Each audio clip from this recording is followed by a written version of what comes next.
Bismillahirrahmanirrahim. Assalamualaikum warahmatullahi wabarakatuh. Ada yang nak tengok kalau gambar tak puas, macam ni warna orange, kita ada tulisan dia jauhi Korban dan Akikah.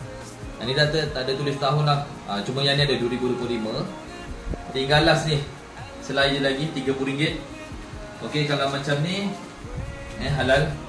Kemudian belakang dia macam ni, penyembelih syar'i Malaysia. Yang ini 40, daripada 50 jadi 40 kita offer. Yang ini yang terbaru. Okey, belakang ada gambar haiwan, lembu, kambing, ayam. Yang ini 60 jadi 50. Okey, insya-Allah yang nak boleh hubungi kami lah. Assalamualaikum warahmatullahi wabarakatuh. 3. InsyaAllah yang nak order, kita ada lagi baju hijau ada banyak, yang biru pun ada. Orange memang tinggal ni lah, saiz SL. Kalau yang hijau dengan biru ada saiz ML, XL. Okay, insyaAllah itu saja.